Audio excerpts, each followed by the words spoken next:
শহীদদের রক্তে রঞ্জিত মুহররম। ইসলামিক ক্যালেন্ডারের প্রথম মাস মুহররম। এই মাসটি আশহুরুল হারাম বা পবিত্র 4 মাসের একটি। এটি যেমন ফজিলতের মাস তেমনি বেদনাদায়ক স্মৃতিরও প্রতীক। বিশেষ করে 10ই মুহররম, যাকে আশুরা বলা হয়, এই দিনে সংঘটিত হয় ইসলামের ইতিহাসের অন্যতম হৃদয় বিদায়ক ঘটনা, কারবালার প্রান্তরে হযরত হুসাইন রাদিয়াল্লাহু তাআলা আনহু এর শাহাদাত। হিজরি 61 সনের মুহররম মাস হযরত আলী রাদিয়াল্লাহু তাআলা আনহু এর পুত্র রাসূলুল্লাহ সাল্লাল্লাহু আলাইহি সাল্লামের প্রিয় দৌহিত্র হুসাইন রাদিয়াল্লাহু তাআলা আনহু তখন মদিনায় অবস্থান করছিলেন। ইয়াজিদ নামক ব্যক্তি মুসলিম খেলাফতের শাসক হিসেবে নিজেকে প্রতিষ্ঠা করে জনগণের কাছ থেকে জোরপূর্বক বায়াত আনুগত্যের শপথ নিতে শুরু করেন। কিন্তু হুসাইন রাদিয়াল্লাহু তাআলা আনহু অন্যায়ের সামনে মাথা নত করতে অস্বীকার করেন। তিনি বলেন, আমি ইসলামকে অন্যায় শাসকের হাতে তুলে দিতে পারি না।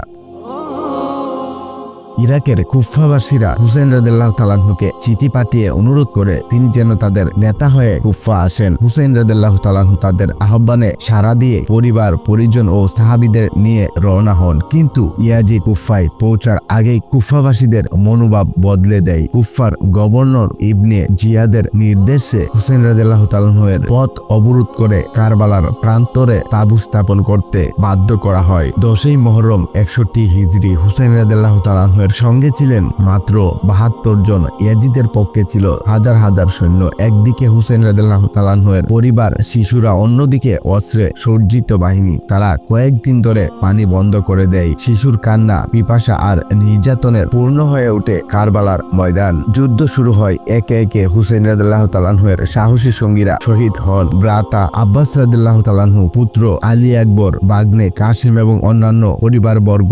অবশেষে হুসাইন রাদিয়াল্লাহু তাআলা আনহু নিজেও শাহাদাত বরণ করেন।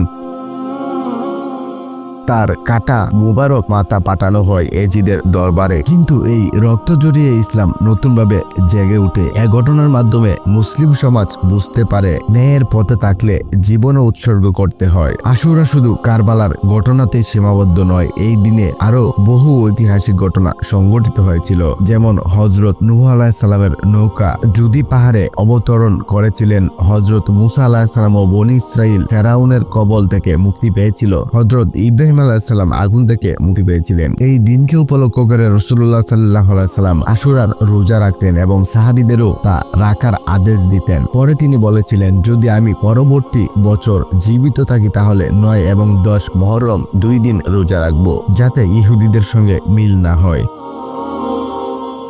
মুহররম আমাদের শিখায় সত্যের পথে দৃঢ় থাকা, অন্যায়ের বিরুদ্ধে রুখে দাঁড়ানো। হুসাইন রাদিয়াল্লাহু তাআলা আনহু দেখিয়ে দিয়েছেন যে সংখ্যায় কম হলেও সত্যের শক্তি সবচেয়ে বড়। তার আত্মত্যাগ মুসলিমদের হৃদয়ে চিরকাল বেঁচে থাকবে। মুহররম একটি পবিত্র মাস, যে মাস আমাদের শিক্ষা দেয় ত্যাগ, ধৈর্য ও আদর্শে অটল থাকার। কারবালার ঘটনা ইতিহাস নয় শুধু, এটি এক জীবন্ত শিক্ষা। আমাদের উচিত এই মাসে বেশি বেশি ইবাদত করা, কুরআন তেলাওয়াত করা এবং হুসাইন রাদিয়াল্লাহু তাআলা আনহু এর আদর্শে নিজেকে গড়ার চেষ্টা করা।